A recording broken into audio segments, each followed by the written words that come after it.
Top of the morning to you. Happy Wednesday.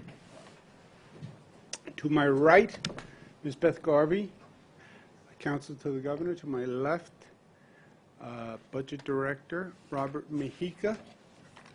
Good to see all of your smiling faces. We are in a new season. You're smiling, Kevin. We're in a season's change. We went through a horrific period with COVID, but we're coming out the other end, and we're adjusting accordingly. And it's spring, and it's going to be a New York spring of renewal and reimagination that we make happen ourselves, right? So we are constantly assessing the situation and where we are, and we're adjusting. We're watching the positivity rate of COVID. Yesterday, latest numbers, 0.7% positivity, lowest since August 30th. So that's really fantastic news. Hospitalizations are down, ICU is down, intubations are down. Well, it's over, COVID. No, it's not over. 17 people died. So it's much, much better, but it's not over.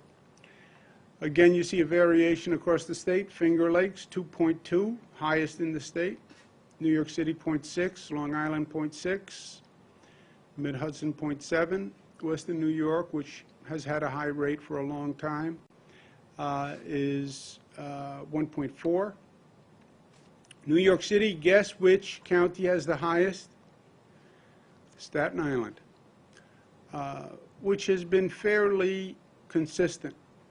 And again, these positivity rates, why do you get the variety across one state? Everybody hears the same facts. It depends on individual behavior, it depends on community behavior. But you look at the trends are all headed in the right direction. So yes, you look at the day-to-day number, but more you look at the overall trend. Positivity is down. New York's at 0.7. What does that mean, 0.7? Is that good or bad? What is the positivity rate across the country? What do we compare 0.7 to? What's the national positivity rate right now, do you think? Guess. What do you say? 3. 2.5. 2.6. Zach Fink is a winner, but a good guess, close. So we're at 0.7. The nation is at 2.6. That is great, right? The nation is at roughly 4 times the positivity rate of New York. Where does New York rank nationally compared to the other states? Come on, this is a participatory. Pete, where does New York rank? I'm at all odds. Give a guess, Zach. I would say 4. Top 3. Good, you're on today. You did your homework. You've been watching these numbers. So 0.7 compared to 2.6, and we're in the top 3 states in the nation. And that is congratulations to New Yorkers. They've listened, they've learned, they're behaving properly, so congratulations. What makes New York, New York, you know? We went through hell. We had the highest infection rate in the United States of America, but New Yorkers reacted and responded.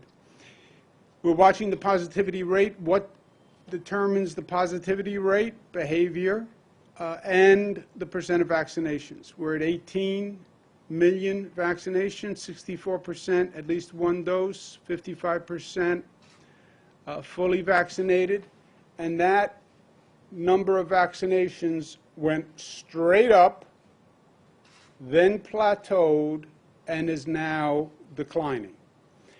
That is a natural curve. You had that great rush of people who really wanted to get a vaccine. Then that tailed off. Then you had people who were lukewarm, and now it's dropping. And getting the vaccine rate higher than 62 is going to be hard. You look at countries around the world, 62% is a high vaccination rate. We would like to get it higher. So how do you get it higher? And how do you make sure you continue to make the progress? And again, the answer is up to us. None of this is predetermined. None of this is going to happen if we just sit back. The only thing that's going to happen is what we make happen. Part of this is energizing the economy. How do you jumpstart the economy? How do you restart the economy? Government has a role. New York State government is the most aggressive in the nation in starting a stimulus development program, right?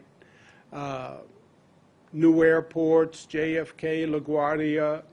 We just announced a new round of upstate airport renovations, of the new Belmont Arena, which is where the Islanders are going to play, improving the Long Island Railroad with a third track, new Penn Station, which would be transformative for commuters coming into New York.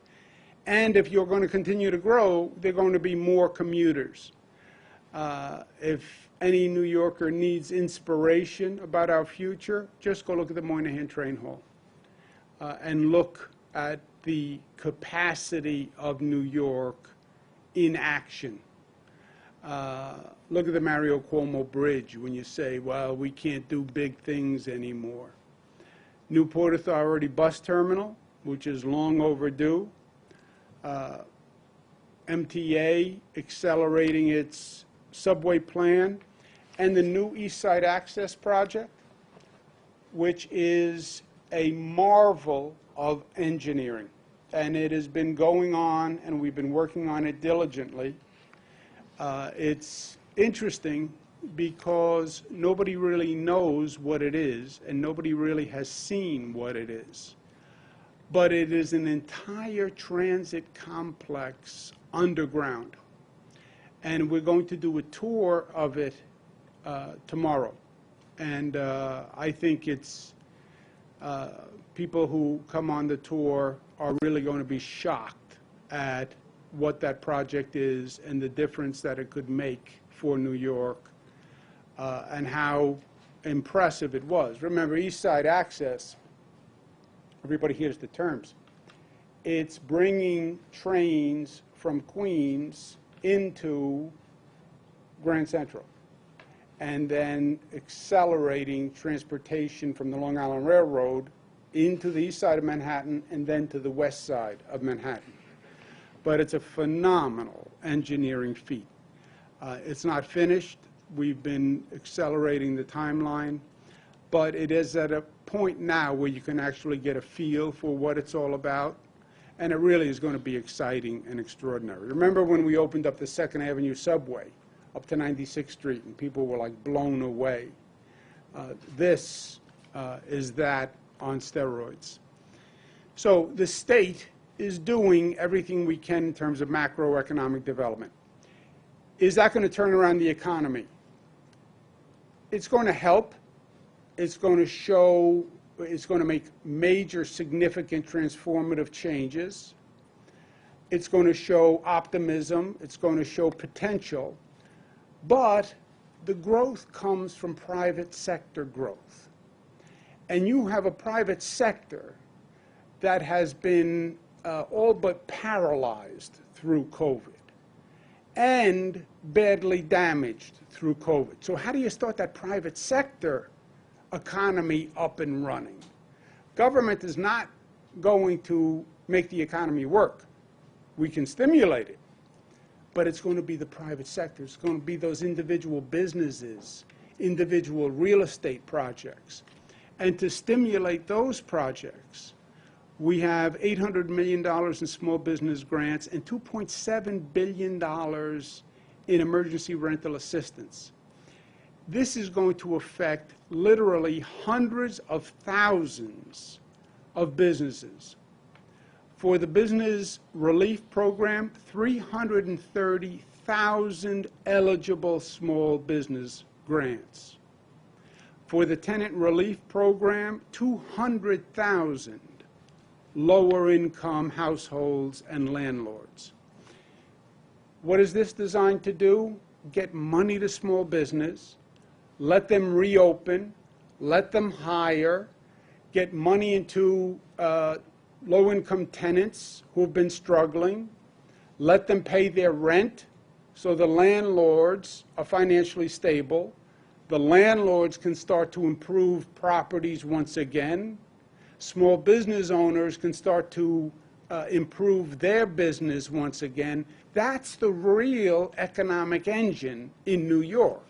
So we're going at it top down and bottom up. Top down is major infrastructure, transportation improvements that can dramatically transform the economic dynamic of the city and the state.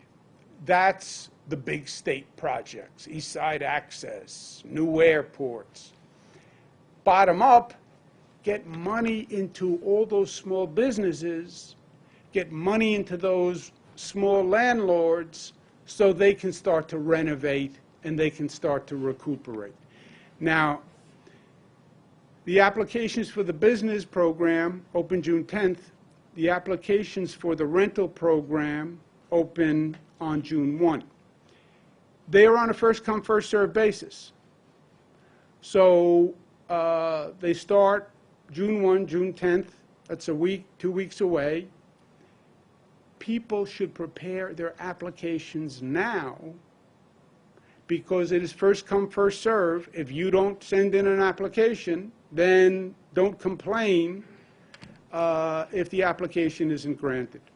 But in terms of economic stimulation, getting that money out, getting it into the hands of small businesses, getting it into the hands of tenants, getting it into the hands of landlords so they can start to run their business, that's how you're really going to see this economy come back and come back quickly. At the same time, we're working on dual tracks, reimagine, re-energize the economy, also continue to manage COVID. And you continue to manage COVID by continuing to vaccinate and by personal behavior. And as I mentioned earlier, we have to continue to get the vaccination numbers up. We've seen a 47% decline in the number of people coming in for vaccinations. So this is an issue. Where is the need in terms of vaccination? The greatest need are the 12 to 17-year-olds. They are 5% of the current COVID tests, but they're 10% of the positivity rate. That's the highest differential of any age group, meaning there are more infected 12 and 17-year-olds when we actually run the tests.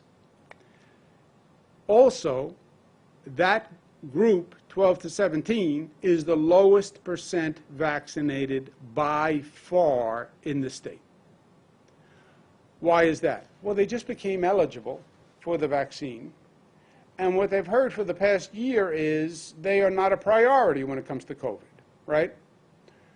So it's understandable. It's not like the 12 to 17-year-olds are delinquent. It's that they've not been eligible and they've not been stressed as a priority when it comes to COVID. But they are now, especially with reopening schools, et cetera. So what do? Identify the need, increasing participation, especially among the young people, and get creative. None of us have been here before. There is no book to follow. So get creative. Okay, today we're announcing get a shot and make your future. We will raffle off on a weekly basis full tuition, room, and board scholarships to any public college or university for 4 years. It will be just among 12 to 17-year-olds who come in and get their shot. Okay? Tomorrow through July 7th, any 12 to 17-year-old who gets their first Pfizer dose, Pfizer's 2 doses, we will award 10 4-year scholarships by a random drawing of those people who got the vaccine every Wednesday. It is an incentive for students. You're 12 to 17, you're planning on going to college, you're wondering about how you're going to pay for it. This is a full 4-year scholarship. To a SUNY school, to a CUNY school, to a community college, then moving on to a 4-year program. So it's a significant incentive for students. And by the way, it's an incentive for parents. For a parent, you're worried about paying college tuition? Tell your 12 to 17-year-old, go out, get a shot. It protects the family, protects the 12 to 17-year-old, and they are then eligible for a raffle. And again, it's going to be among a small population, so your odds are good because it's only the population that has been vaccinated. Once you get your vaccine, you go to a website, you input your information. We'll do a random drawing every Wednesday from that universe. People who receive the vaccine earlier have a greater chance to win because they are eligible for every drawing every week. Okay? It's not just those people who get it that week. Once you get the vaccine, you go into the pool.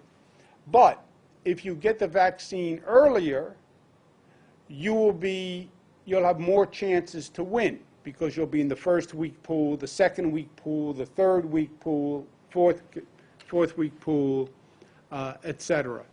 So get the vaccine and get it early. It makes total sense. It's free. It's available. There's no appointments. It's smart. And you also have a chance to win a full scholarship. But we have to do it because what we do is going to decide the path ahead. It's time to get on with life. It's time to rejoin society. It's time to see family. It's time to see senior citizens. It's time to start human contact, social contact. And it's our opportunity to make this state better than ever before. This is not about reopening. All these states and countries talk about reopening. We don't want to reopen. We don't want to go back to where we were the day before COVID. It's been over a year. We want to be better than we were the day before COVID. And that's our goal. Last point to remember. First, congratulations to the Islanders. They could clinch the round tonight at the Coliseum. All venues have the option of going to 100% capacity for fully vaccinated people. Some venues, and we authorized, you can be 50% vaccinated, 50% unvaccinated. But that limits the capacity of the venue. The sections that are fully vaccinated means people can sit right next to each other, which is also, by the way, a more enjoyable way to participate in the event. You go with your buddies, your family, to see a ball game, you want to sit next to your family. That happens in a vaccinated section. The unvaccinated section has a seat or two empty in between people. So it limits the capacity of the venue. We've authorized 50-50. But the venue can choose to go to 100% vaccinated. If you're operating an arena, a stadium, a theater, concert venue, you can go to 100% capacity, only vaccinated people. That's what Radio City Music Hall did. That's what Mr. James Dolan did.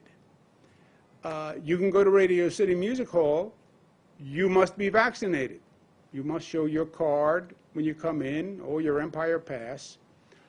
But he then has 100% capacity, so it works for the venue. It also works for the public because it's another incentive to get vaccinated, right? And we're in the business now of creating incentives to get vaccinated. Go to a subway station, get a vaccine, you can get an MTA pass. You can win a ball game ticket. You can win a lottery ticket. Young people, you can win a scholarship. You want a better chance to get a ticket? Islanders are sold out today. You want a better chance to get a ticket? Having a vaccine allows you to participate in those venues that go to 100% fully vaccinated. From a public interest point of view, it works because it's another incentive for you to get the vaccine, so you can participate in those activities.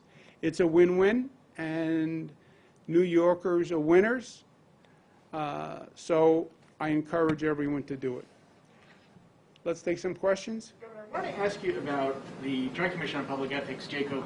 Do you believe that it's broken in its current form? There's a couple of moves in the legislature to make changes. One is a total overhaul, which would be a constitutional amendment, as you know, which take a couple of years. The Senate passing legislation, which would kind of make some tweaks and change in how the votes are taken. Do you support either? Do you think the current system we have is working effectively? There is no doubt that JCOPE, or let's say ethics enforcement, could be better. The best way to do it, I'll give you two options, is the constitutional amendment, or designate special prosecutors who have authority from the state and funding from the state to do it. Take, theoretically, 3 district attorneys across the state and say, you 3 district attorneys, you have authority to police ethics and criminal matters vis-a-vis state electeds, Assembly, Senate, and we provide you the funding to do it.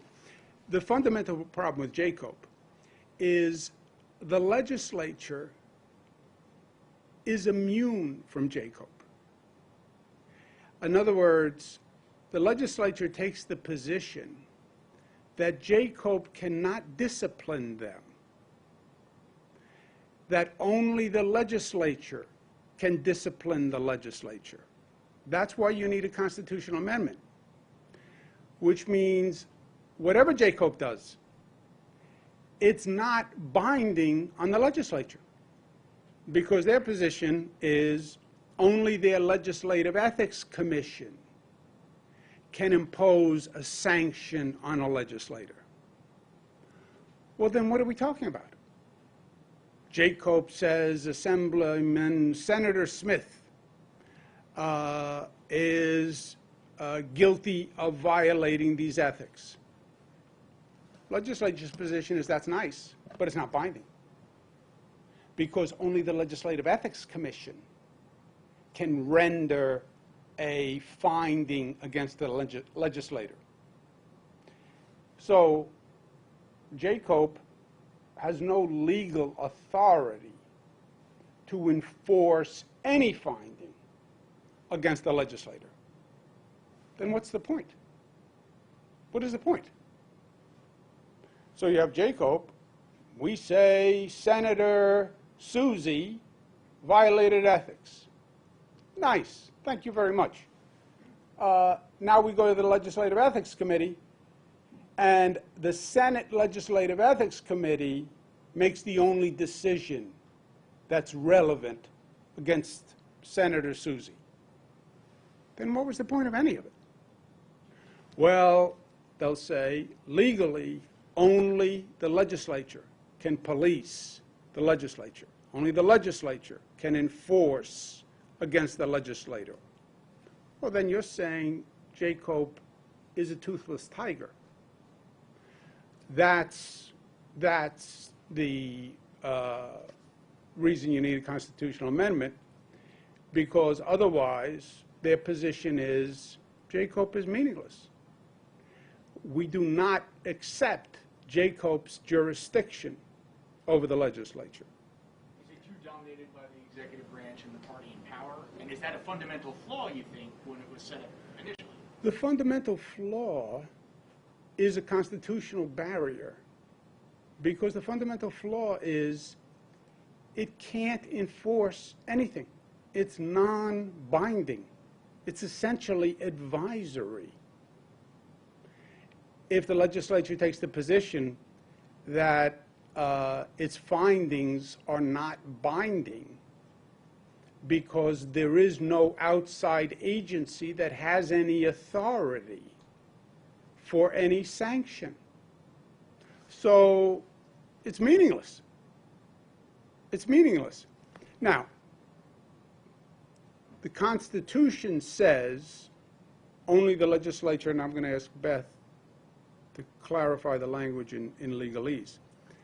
The Constitution says only the legislature can discipline a legislator. Okay, we'll change the Constitution.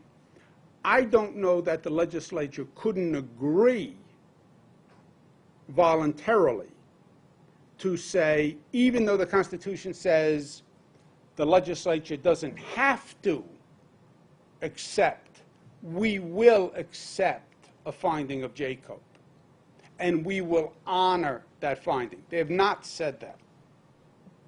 So until you have that, you have nothing, because their position is it's not legally binding. So then what is it?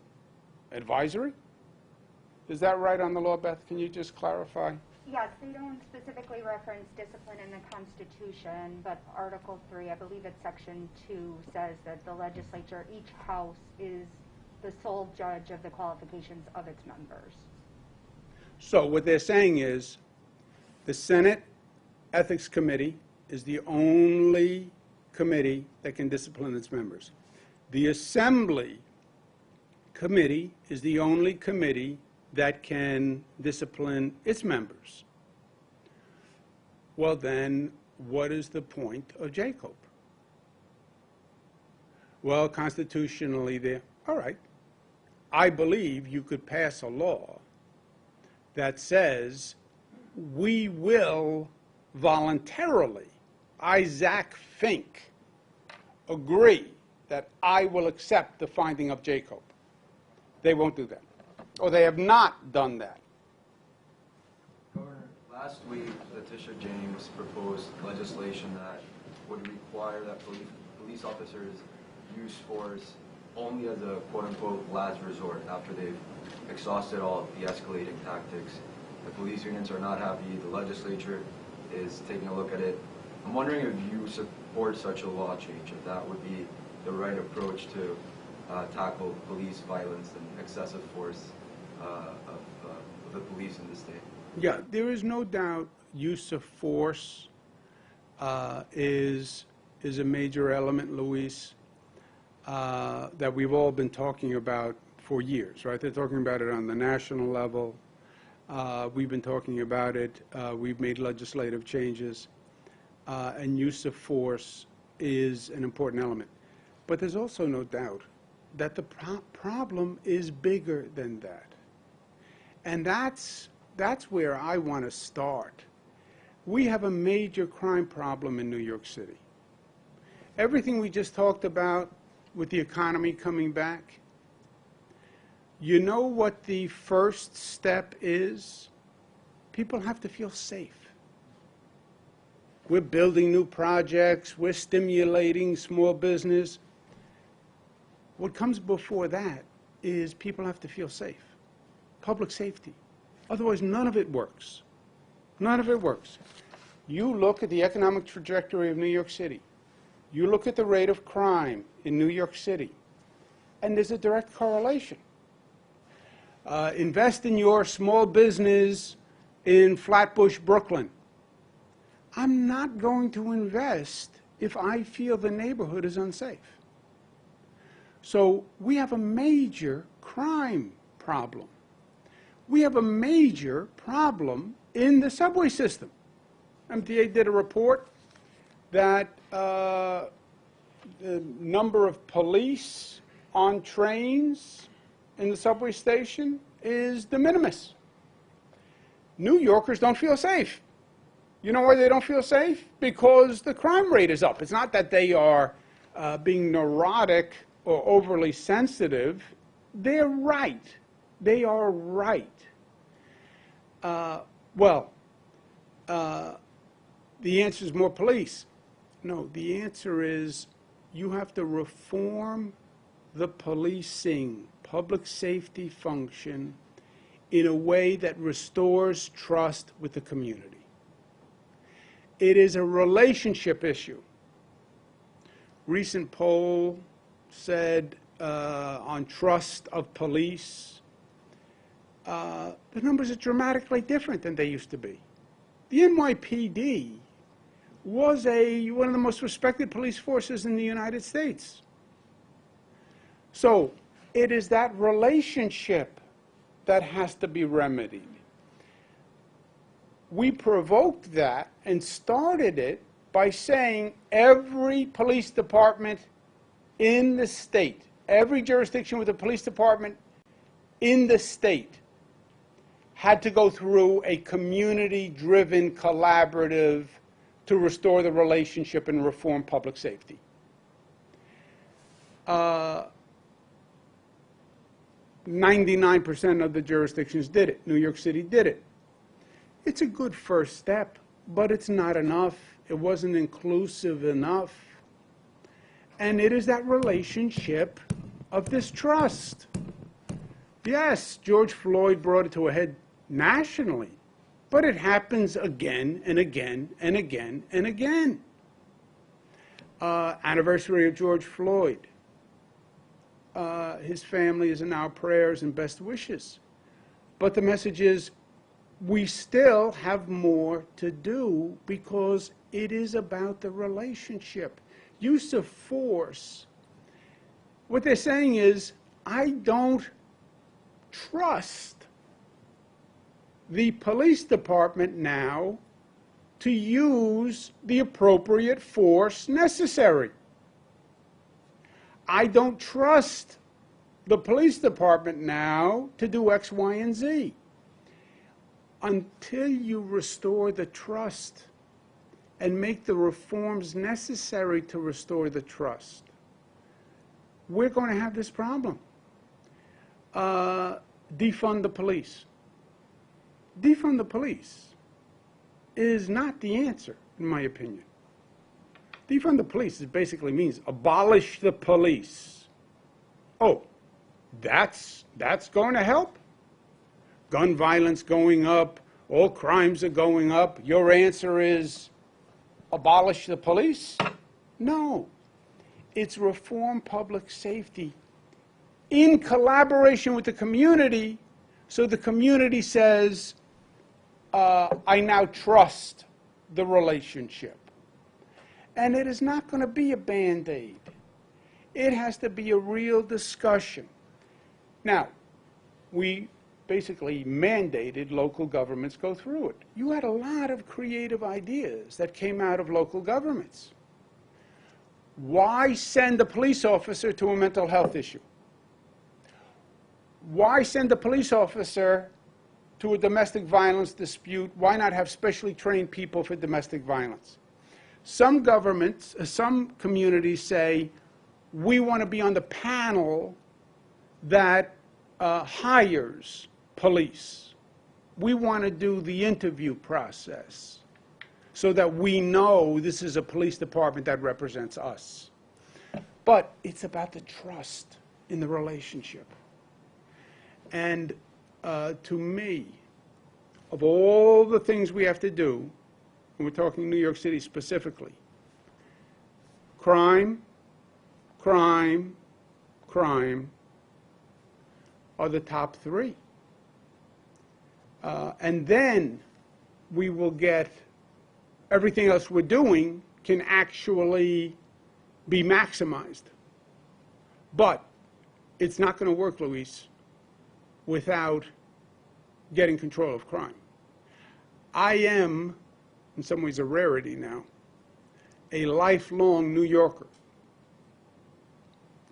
God bless New York. We have so many people who moved here from other places.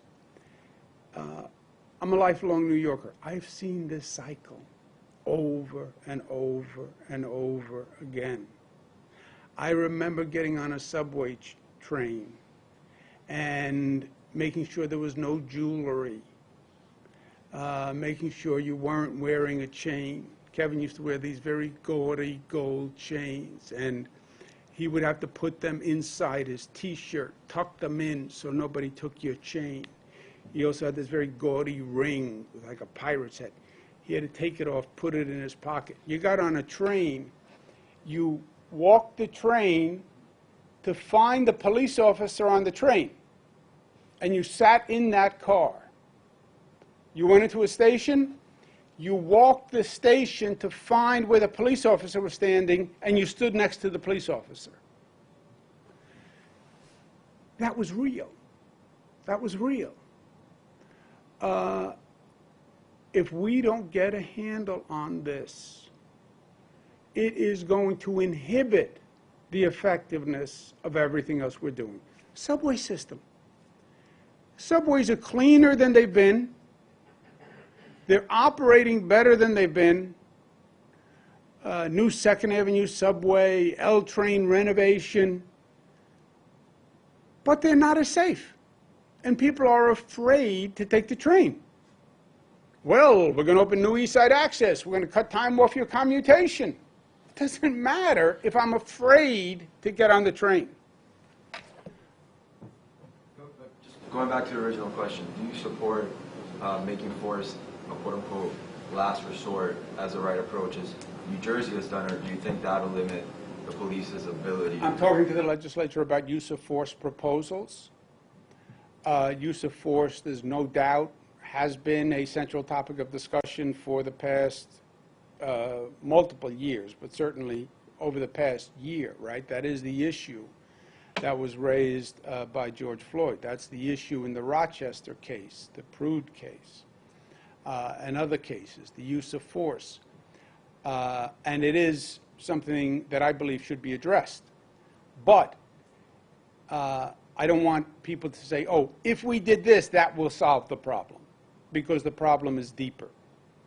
Governor, you've heard a lot of criticism of your administration and yourself from, how the policy handling the nursing homes during the pandemic, your staff's interactions, allegedly bullying other politicians, alleged inappropriate interactions with women, and large numbers of staff members leaving their jobs under you in the executive chamber.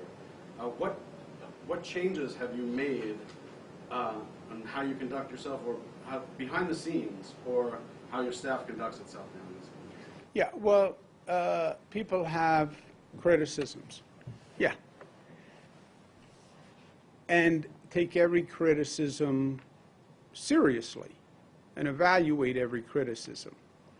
Now, some criticisms are politically motivated. Some are philosophically motivated. I'm a progressive Democrat. Some conservative Republicans find that objectionable. There is also a number of reviews that are going on to analyze the specifics, and let's see what they say. And if there is a problem, bona fide problem, then address it. Yes? For the assistance for renters and small businesses program, is there a possibility of extending the date for accepting applications to ensure that all communities, like minorities, are aware of the program? Good question. Do we have an end date in the program? We don't have a closing date because we want to see what the responses are going to be, but MWB and disadvantaged communities are prioritized first. So the point is to get to those smaller businesses. The businesses 10 or with 10 employees or less are also prioritized, but those businesses that are most challenged are prioritized in the program, so they would go first. So there's not an end date. There is no closing date, but it is first come, first serve. At one point, all the money would be given out, but there's a priority for the smaller businesses, MWB. Last question. Do you think that the recent polling that shows that your approval rating has gone up validates your decision to not resign despite all of your colleagues that encouraged you to do so? I am gratified that New Yorkers think that I am doing a good job because I'm working very hard to do it. Thank you, guys. Yeah, Peter, last question. Vaccine incentives. 12 to 17-year-olds who have already received a shot, are they eligible? Second question, you've got a big lottery this week. Have you seen a bump over the past couple of days that the lottery might have helped? I have not looked at the lottery numbers. Have you looked at the lottery? It's hard to tell, right, because what's offsetting while people are coming down off of it, because you have 60% vaccinated now, so. Yeah, we have to take a closer look because you have to distinguish, Pete, what is the normal increase because you have a big pot versus what was caused by the inoculations, the free tickets off the vaccination. 12 to 17, let's be clear on this. If you have received one shot so far, you will be eligible, you will be put into the pool. Pete, if you go to the website and fill it out, you will be in the pool. Anyone who gets the first shot this week goes into the pool. There's a drawing once a week from that eligible pool. Week 2, whoever gets a shot gets added to the pool. Week 3, whoever gets a shot gets added to the pool. Every week, the full pool is eligible. The sooner you jump into the pool, the greater your chances because you are in the pool for more raffles. Do you know what I'm saying? So if you get a vaccine, if you already got a vaccine, you're in the pool. If you get a vaccine today, you're in that pool for the first drawing, second drawing, third drawing, fourth drawing, right? So first one in the pool has a better chance. Governor, who's Thank you, guys. your legal bills? The taxpayer